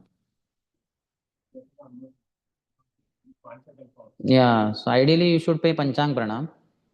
Now if you say Hare Krishna or like this, that is Ekanga Pranam. This is called Ekanga Pranam. Then Panchang Pranam and Ashtang Pranam is flat. Like that. That is only we pay to sannyasis and gurus. Please accept my pranam. Yes. But Ekanga Pranam then. Like this. Or you can say Vancha Kalpatarubhyasya Kripa Sindhubhya Patitanam Pavanebhyo Vaishnavabho Namo Namaha. So that is as far as addressing. But the next is question to be asked is how is your bhajan? How are your spiritual practices? What are you doing now? Rather than how are you? Many times it's on bodily platform. So we reinforce bodily conception in others whom we meet. So better not ask that question. If somebody is a doctor, he will ask the patient, how are you? Means how is your body? That is understood. Or somebody like personal servant to some sannyasi or guru. If he knows that Maharaj is being sick and he's administering the medicines and all that. So he may ask, how is your health now? That okay. And health means actually the soul's health only. Bodily health will be miserable only, no matter who you are. One of the best, what you call that, he had best health. Actually, one person near Pune, that is a place called Uruli Kanchan. So that person from childhood only had many diseases, lot of difficulties, lot of doctors he visited, lot of medicines, but nothing was helping. So then, so much he got frustrated. Then he got into studying all the books on naturopathy, this, that, and then he evolved with such understanding. He became very expert. He started that some naturopathy center, and he himself had the best health. Such a best health, such a nice health that even in the top hospitals of America, when whole body was checkup was done, they found no problems, flawless, amazing health and all that. And he became world famous figure. So because he had started his naturopathy thing, then he was giving seminars all over London, America, here, there. So once in London, he gave one seminar. He was a very famous speaker. He gave seminar in the seminar hall. thousands attended. Then he was going to where the car was parked. While going, there was some oily surface somewhere, and then he slipped over it and he fell down on the head only, on the spot death. He died in the best of health, but he died. So no matter how good one keeps his body, certainly Shariram Khalu Sadhanam. The body is the instrument for engaging in the Lord's service. But many times the second part is not so much stress, engaging in the Lord's service. The first part only, how is the body? You can do this for the body, you can do that for the body. And it ends there only. The second part never reaches only. That how is your bhajan with that body? That discussion doesn't go on. Then 16th, King Grahogan said, O Brahman, you appear to be moving in this world very much covered and unknown to others. Who are you? Are you a learned Brahman and saintly person? I see that you are wearing a sacred thread. Are you one of those exalted, liberated saints such as Dattatreya and other highly advanced, learned scholars? May I ask whose disciple you are? Where do you live? Why have you come to this place? Is your mission in coming here to do good for us? Please let me know who you are.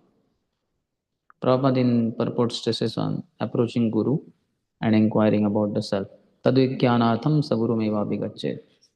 So here, Rahugan has accepted Jadabharat as his Guru.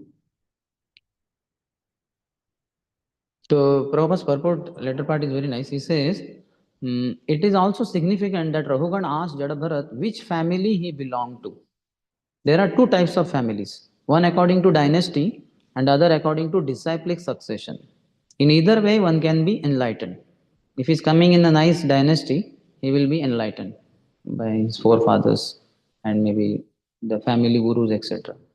And otherwise, if one is in a disciplic succession, four bona fide sampradayas, Brahma, Rudra, Shri, Kumar, that way also is enlightened. In either way, one can be enlightened. The word Shuklaha refers to a person in the mode of goodness. If one wants to receive spiritual knowledge, he must approach a bona fide Brahman Guru, either in the disciplic succession or in a family of learned Brahmins. So we come in Achyuta Gotra. So that identification should be strong.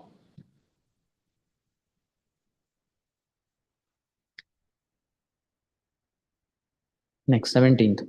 My dear sir, I am not at all afraid of the thunderbolt of King Indra, nor am I afraid of the serpentine, piercing trident of Lord Shiva.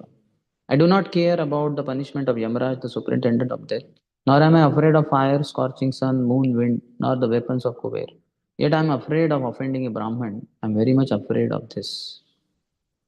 So, this is what is required.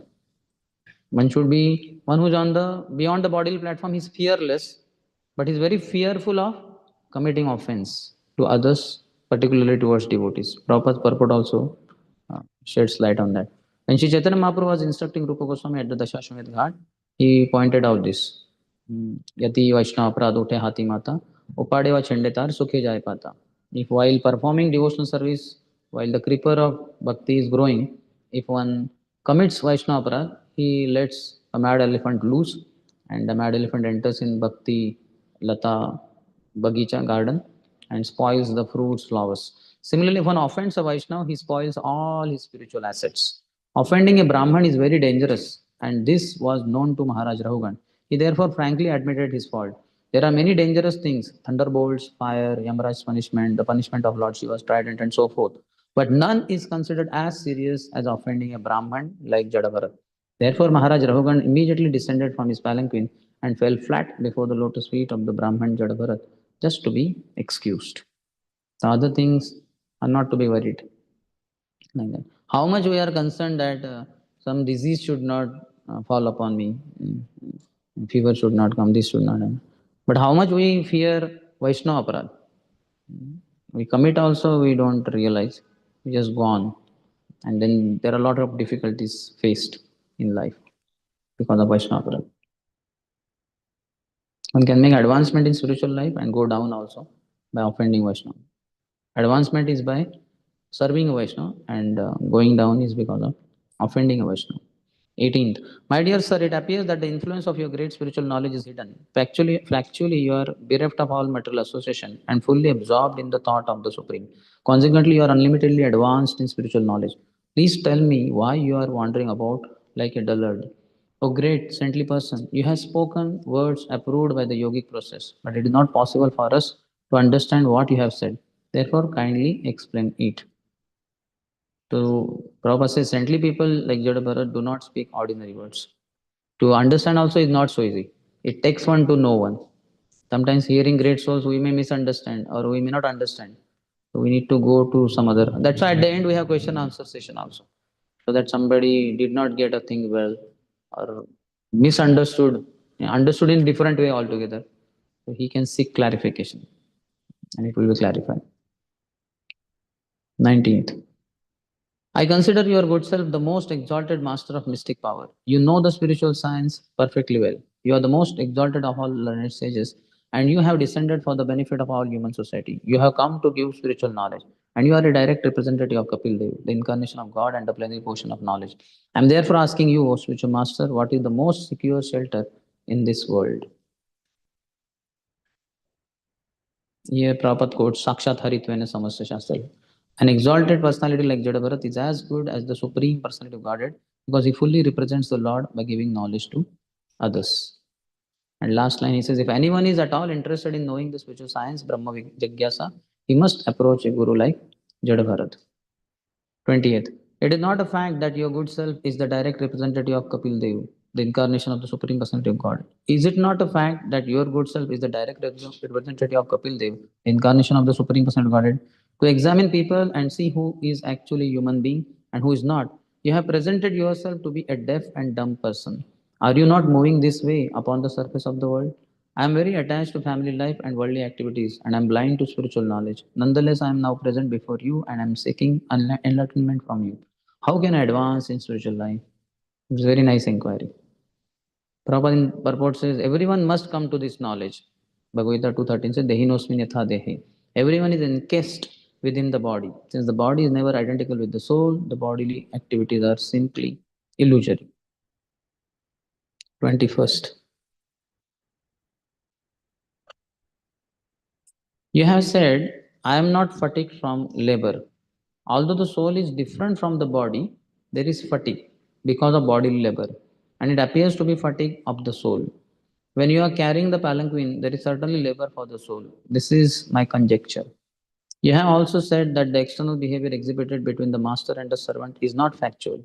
But although in the phenomenal world it is not factual, the products of the phenomenal world can actually affect things that is visible and experienced. As such, even though material activities are impermanent, they cannot be said to be untrue. In the purport, Prabhupada says the soul's fatigue is not factual, but as long as one is immersed in the illusory bodily conception, one is affected by such false dreams. When dreaming, it is not possible to avoid the actual facts, and the conditioned soul is forced to suffer due to his dreaming. And Chakravarti says, you become tired by carrying a load since you are the doer. The doer becomes tired, just as I become tired when I fight. I did it. So because you did it, you worked hard for it, you may feel tiredness also. Because we have the feeling that I did it. So on physical platform, one will experience some fatigue. But when one understands I am not the doer, Krishna is the doer, the material nature is getting it done. Prakrute kriyamanani, udai karmani sarvashaha, ahankara vimudatma, kartaham iti manyate. I am not the doer. I only decide and Krishna arranged and material nature, that Jiva, Prakriti and Ishvara, Paramatma, triangle. The Jiva desires and then Prakriti, Lord sanctions or does not sanction. Accordingly, Prakriti arranges facilities or doesn't arrange facilities. So my role is not that. So one can be on soul platform free from tiredness also. Like Prabhupada, disciples tell that when he came to India in Bombay, when he was uh, ISKCON was to be established, Prabhupada would daily have minimum 8 programs in 8 houses. And not just go and eat and done. How 8 times he would not eat. He would go give lecture, do kirtan, and question answer, meeting family members. Some twice or thrice a day, taking prasad. And then next, sitting in the car, going to next. And the disciples would also accompany. They would be so tired by the end of the day. But Prabhupada was tireless because he was not on the bodily platform. He would get up also at 1 o'clock. One night, who was that? Prabhupada called for one devotee. I don't know whether Madhudvish Prabhu or whoso. I don't remember now. So Guru Prasad Swami. So he told servant, get him. So he said, now Prabhupada is calling. What is it? So Prabhupada, he came and he paid obeisance. Yes, Prabhupada, you called me. What is that? Prabhupada said, what were you doing? So I was sleeping. Prabhupada said, you are sleeping? No, how can you sleep? I am not sleeping.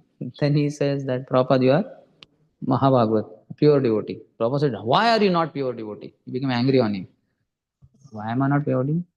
Because I am not pure devotee. I am on the bodily platform. So Prabhupada expected him also to be beyond bodily platform.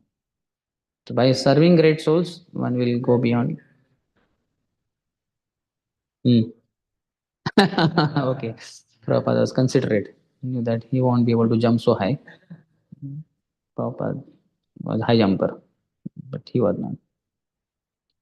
When dreaming, it is not possible to avoid the actual facts, and the conditions are forced to suffer due to his dream. Okay. 22nd. King Rahugan continued, my dear sir, you have said that designations like bodily fatness and thinness are not characteristics of the soul. That is incorrect because designations like pain and pleasure are certainly felt by the soul. You may put a pot of milk and rice within fire, and the milk and rice are automatically heated one after another. Similarly, due to bodily pains and pleasures, the senses, mind, and soul are affected. The soul cannot be completely detached from this condition. So he's stressing his point. Prabhupada stresses his point. Hmm. Prabhupada says that this conditioned state can be avoided if attachment is withdrawn from the car. Then the proprietor would not feel pleasure or pain if the car is damaged or whatever. Similarly, the soul has nothing to do with the body and the senses. But due to ignorance, he identifies himself with the body and he feels pleasure and pain due to bodily pleasure and pain. Recently, I heard one devotee had, not devotee, one man, he had parked his very imported car in one shop. He wanted to go for purchasing. He parked it in exact proper place in the parking area. Then he went to purchase whatever like that. It took some time for him, but meanwhile there were some children playing over there. So some of them, some child, he just scratched the surface of the car, some part like that. And that man was unaware. So he came out. When he came out of the mall, he was about to open the door. Then he saw that skull. He was so disturbed. Oh my God, who is this? And he saw the children also. He chased them, but they ran away. So upset. He could not punish the child also. Anyway, the punishing child was not the solution. So he was feeling very bad. Then he put his key in the vehicle, and the key was not working. And he tried here, there. It was not opening only. And he was wondering, what is this? Then he just happened to see that next to that car was exactly similar car of the same color and all that. Then he was wondering, what is that? Then he went to that car and put the key. The car door opened. That was his car. This was somebody else's car. And then he was so happy. Oh, it was not my car. The car scratched was somebody else's. And he peacefully sat and went away. So just see how the identification matters. Because he thought that my car was crashed by those children. He was so angry, he tried to punish us. But now it was such a great relief. So this is exactly the story of every jiva. He feels very disturbed when his child is in trouble and all that. In the animal kingdom and all, we can see sometimes there is cooperation there, but some other time somebody else's child or something is gone. The other animals go on grazing only. They are undisturbed. So, okay, my child is intact.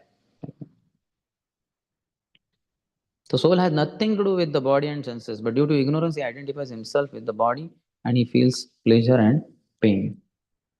So in the purport, Chakravarti commentary, he says, an example is given to illustrate that the Atma becomes tired because of fatigue of the body and senses from carrying a load.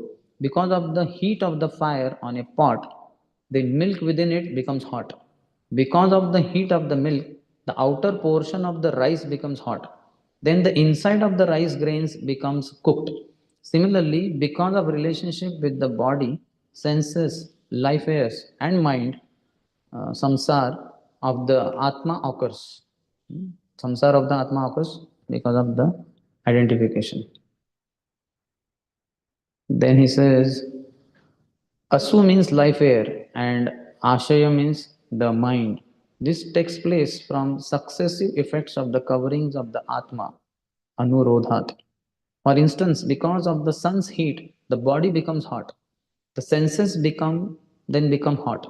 Then the life airs and the mind become hot. Then the Atma becomes hot. Because of the identification only. If you don't identify, then you won't realize only. Absorption is a very amazing thing. If you're absorbed in doing something, we don't realize we are in the hot sun and the body has become heated up and all that. That time we don't realize. Again, when absorption is lost, then one feels, what is this? It's too hot and all that. How did these things happen? They happened already in the past, but he experiences now. That time when they happened, he was in absorption, some other absorption. That arrow maker example is given in 11th canto. Avanti Brahman had 24 gurus.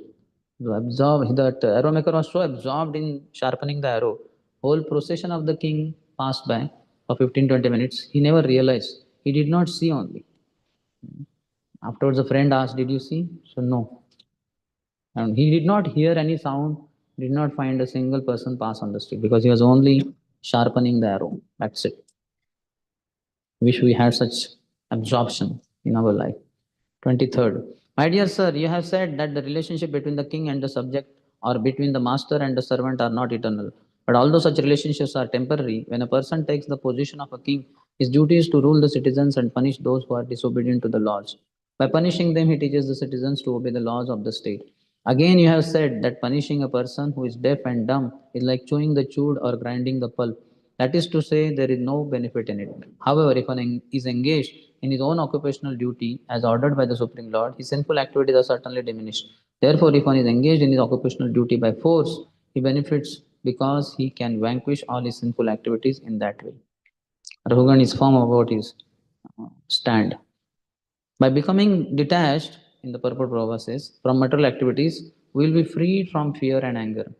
By austerity, one becomes purified and eligible to return home back to Godhead. Vitaraga bhaya krodha manmaya mam upashitaha bhavo jnana tapasa uta madbhavam agata. Prabhupada is quoting that.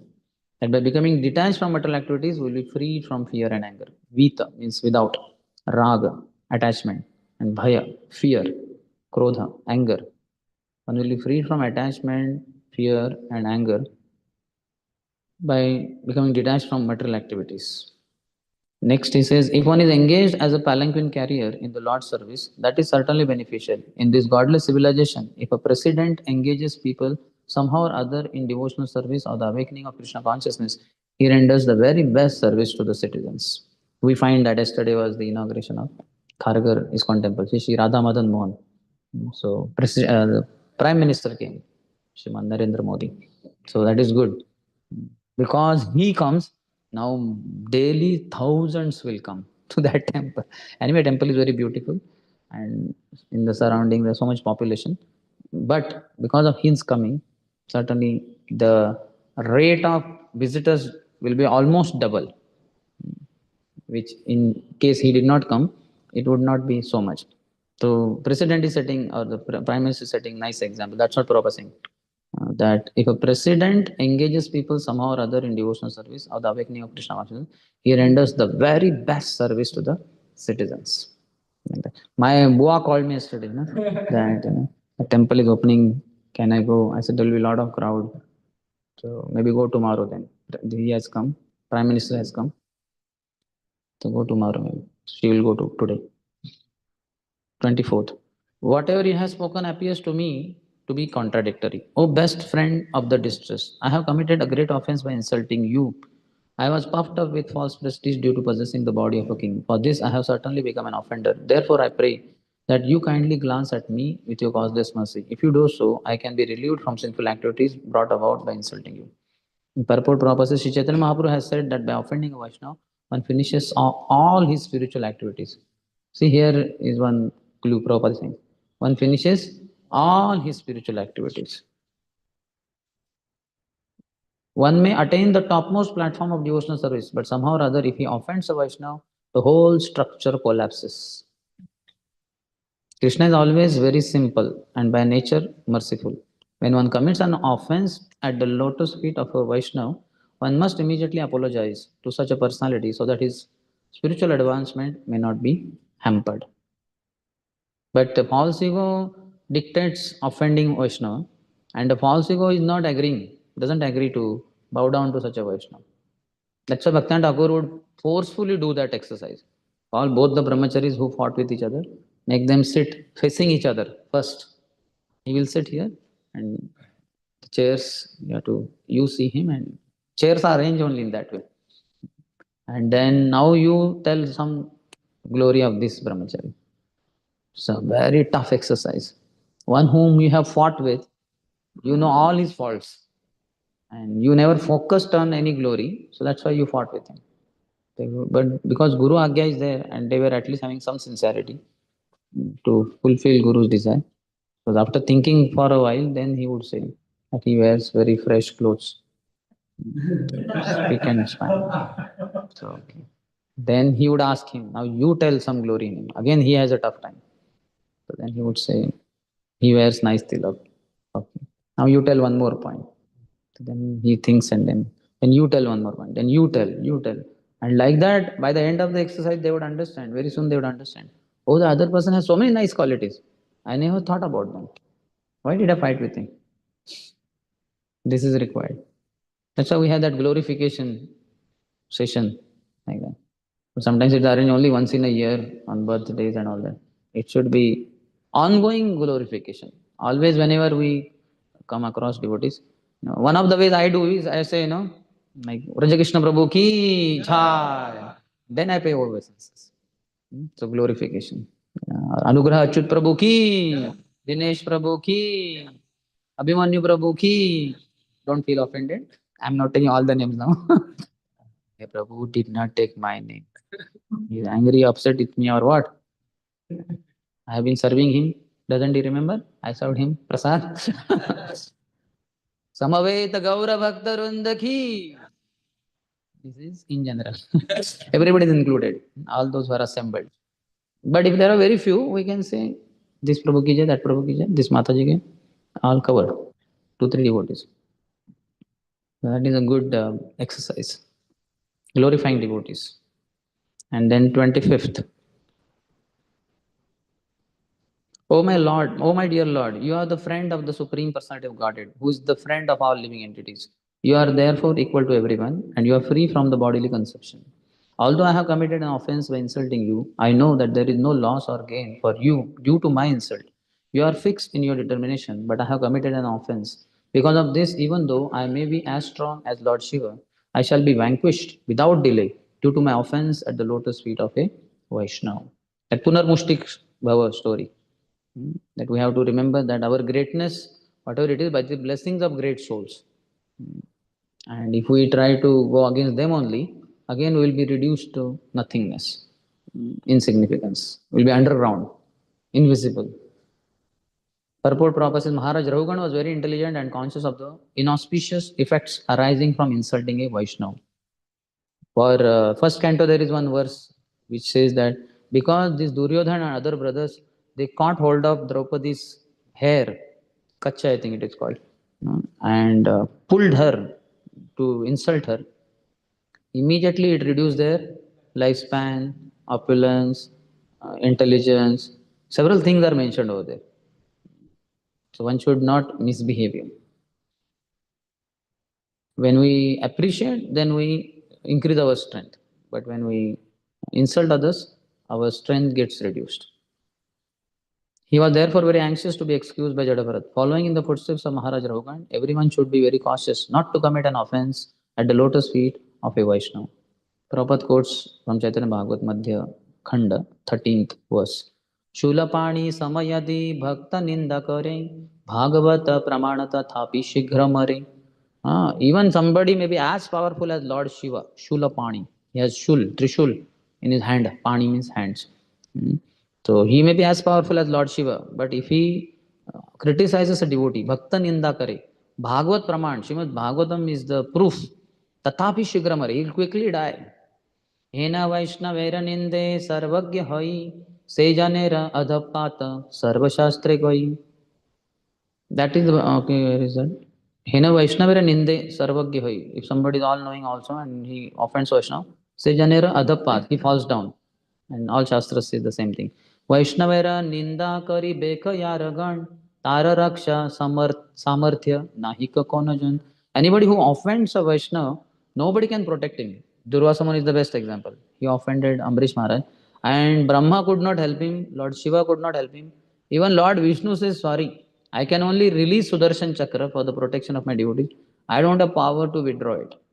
You go to Ambrish Maharaj. If he forgives, then Sudarshan will not cut off your head. Otherwise, Durvasa Muni's head also will be cut off. But Durvasa came to his senses. He begged forgiveness from Ambrish Maharaj. And Ambrish prays to Sudarshan. Oh my dear Lord, you are Sudarshan. आपका दर्शन बहुत सुंदर है. It helps others. It's very auspicious also. So let Durvasa be saved. Then he says, okay, I will not kill Durvasa. Shoolpani समय यदि वैष्णव रनिंदे तथापि नाश जाय कहे शास्त्र वरुंदे. All the scriptures put together say that somebody as powerful as Lord Shiva also, he will be definitely destroyed if he criticizes a devotee. Ihana maniya ye sujana ninda kare. But those who say that we don't accept this, janme janme se papishta daive dosha more. Such a sinful person, because of his bad whatever disposition, he will die. So one should not offend Vaishnavas. So a lot of stress is there on that side also. So one side, bodily platform, bodily designation, conception of Rahugan is condemned. On the other side, how one should be careful about not offending Vaishnavas. That is also discussed. Any question? Yes, Abhimanyu Guru.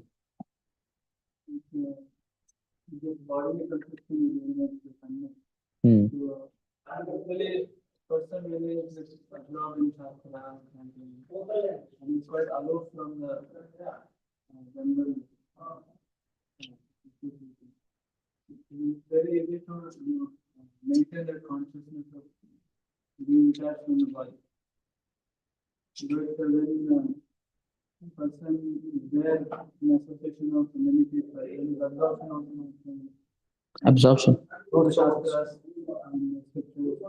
And when you are not induced to be observed in the scriptures, then the bodily conception also maintains. And one may fight over what kind of process we should take, what kind of disagreements. That's why recommendation is Bhagavata Podagya Bhagavata Sthane. You cannot get into book Bhagavat at the cost of Vyakti Bhagavat or by insulting others. One should read scriptures and then one should serve Vaishnavas.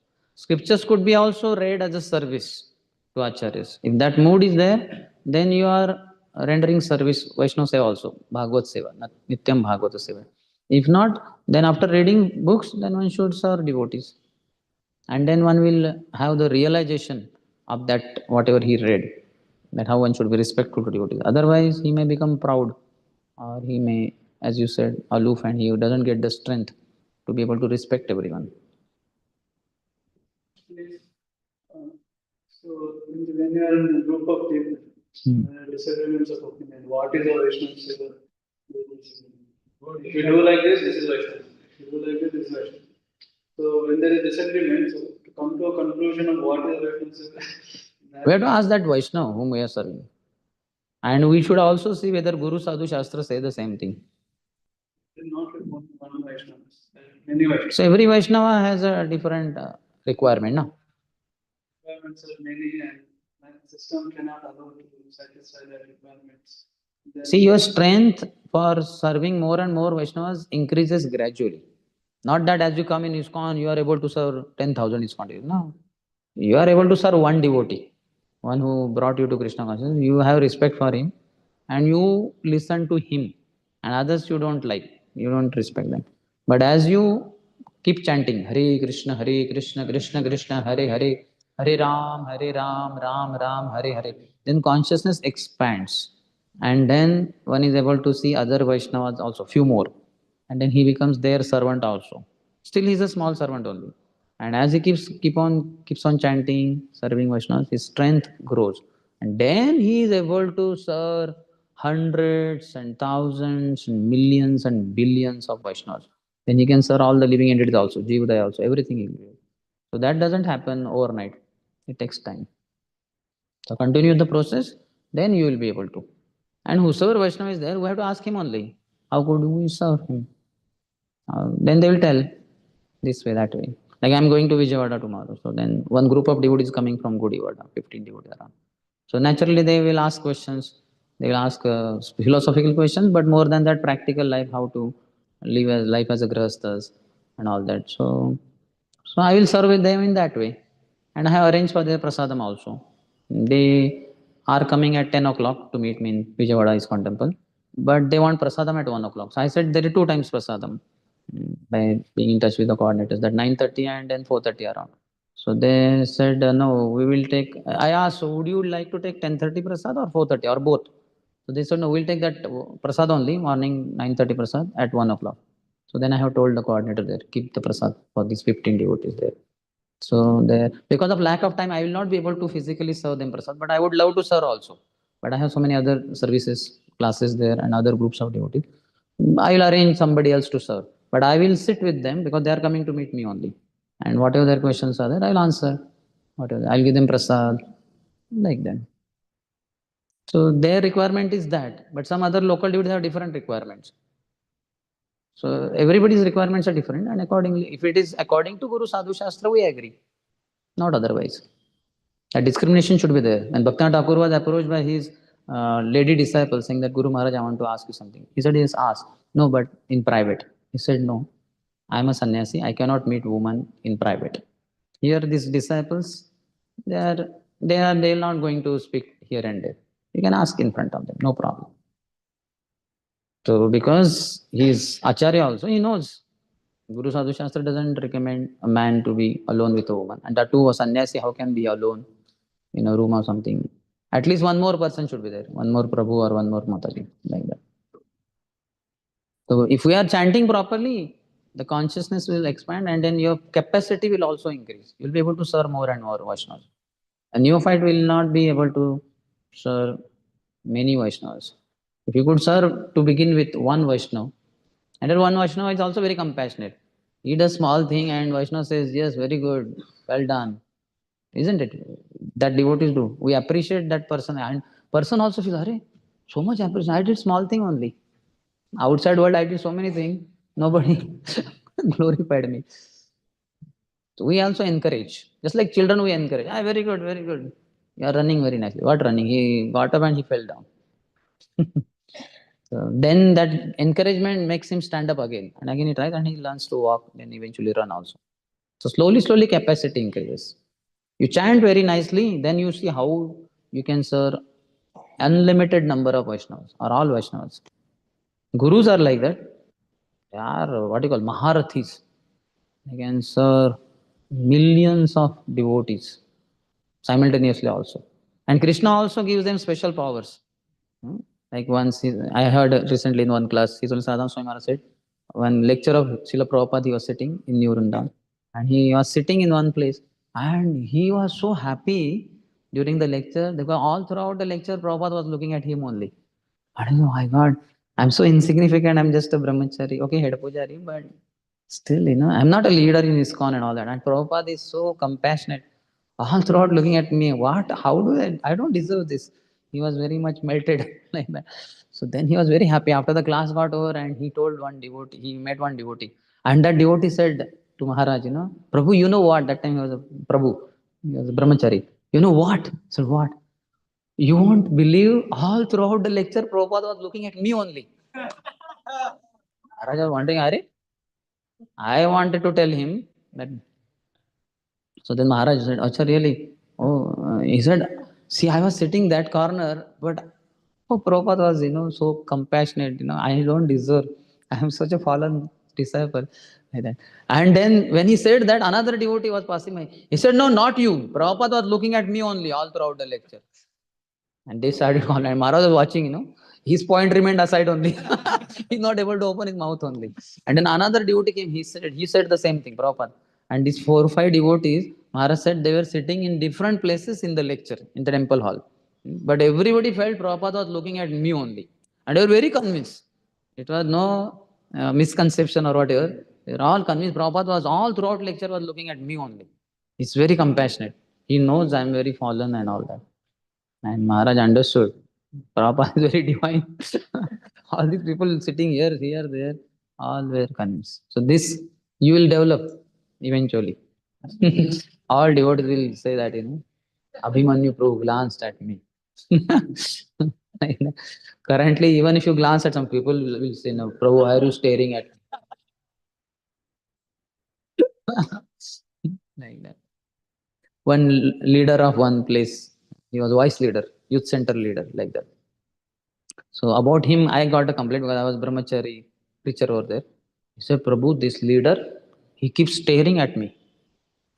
I said, what happened? So that day, I was talking to one devotee and he was sitting there talking to another devotee, and all throughout he was like this only. He was staring at me, Prabhu.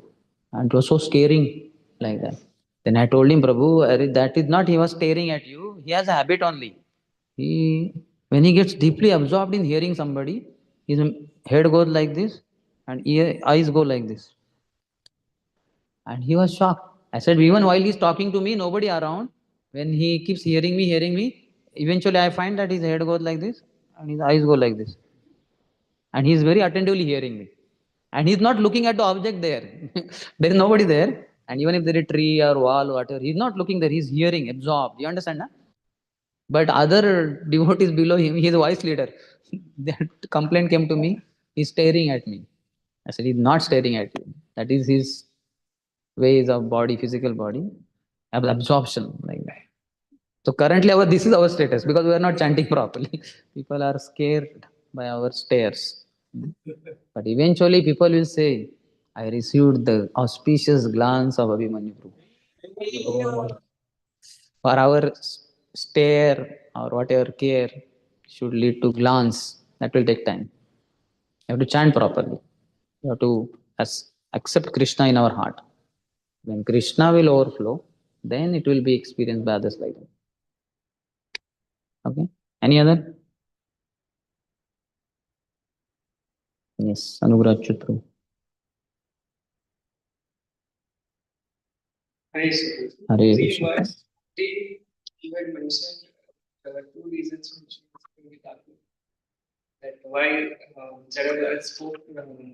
What was the second one regarding the devotees? 14, no?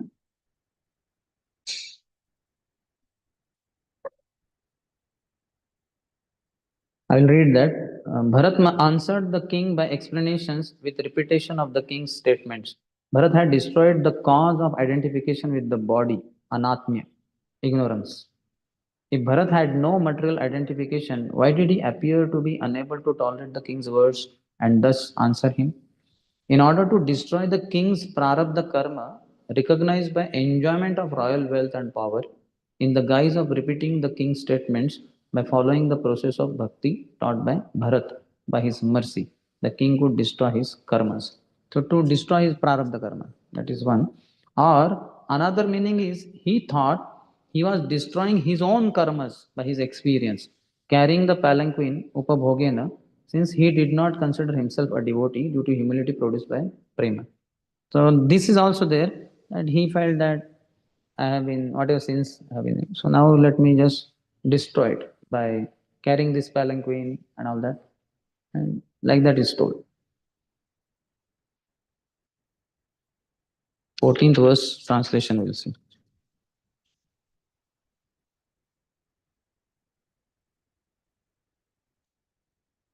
Shukdev Goswami said, O Maharaj Parikshit, when King Rahugan chastised the exalted devotee Jadabharat with harsh words, that peaceful saintly person tolerated it all and replied properly. This science is due to the bodily conception, and Jadabharat was not affected by this false conception. Out of his natural humility, he never considered himself a great devotee, and he agreed to suffer the results of his past karma. Like an ordinary man, he thought that by carrying the palanquin, he was destroying the reactions of his past misdeeds. Thinking in this way, he began to carry the palanquin. So the stress is on the discussion about his carrying palanquin. So he thought it as his own karma. One is to destroy prarabdha karma of that person, and another is to destroy his own prarabdha karma. Yes. Any other? Prabhu saying no. I think we'll end then. Dandarash, okay, last question. Right. You gave that example of Radhana Swami. Which one? Criminals, even they are going to jail and coming outside, they will commit the same crime. So we also have some bad habits. When we are in devotee association, they stay in normal form. But as soon as we get the condition environment, it comes up. So how can we trust? Same now, that day we discussed. Nashta praya shobhadreshu nityam bhagavata seva. We have to serve pure devotees. We have to read Grantha Bhagavat and serve pure devotees. Bhagavata padhoge ya Bhagavata sthani. And one caution, we should not offend Vaishnavas. If we offend Vaishnavas, passion and ignorance will increase. If we serve Vaishnavas, passion and ignorance will decrease. All the anarthas, whether lust, pride, greed, envy, anger, illusion, they are products of passion or ignorance or combination of the two. So, but if we serve Vaishnavas, passion and ignorance reduce. If you offend Vaishnavas, passion and ignorance increase. It is said one who offends Vaishnavas, for him Krishna personally puts the material desires in his hand, in his heart, seeds of material desires in his heart. So his lust will grow like anything. He'll feel very lusty, he'll feel very proud, he'll feel very angry because of offending Vaishnavas. So that one should never do. One should never offend Vaishnavas. And on the contrary, serve Vaishnavas, more and more Vaishnavas in a better and better way. And chant properly, then strength will increase to serve more Vaishnavas in a better way. And then anarthas will go away. Nashta prayashu. 75% of the anarthas will be out by anartha nivritti end. By Nishtha stage entrance, you have only 25% anarthas. They won't disturb your execution of devotional practice. You will go on. And actually anarthas will be reduced, means everything will be gone by prema stage. But they don't create so much disturbance anyway. To serve Vaishnavas. That's what Chaitanya Mahaprabhu says everywhere in Chaitanya Bhagavad. And always chant Hare Krishna and serve Vaishnavas. Or other times he says, always chant Hare Krishna, never offend Vaishnavas. When we want to serve Vaishnavas, we will never offend them. When we don't want to serve them, then we offend them. That's why we have to become good servants. More, better servants. And by chanting Hare Krishna also we can become better servants because we are asking for service. Service, service, service. Strength will increase. Okay. Granthara Srimad Bhagavatam ki jai. Srila Prabhupada ki jai. Samaveta Gaur Bhakta Vrinda ki jai. Nitai Gaur Premanande.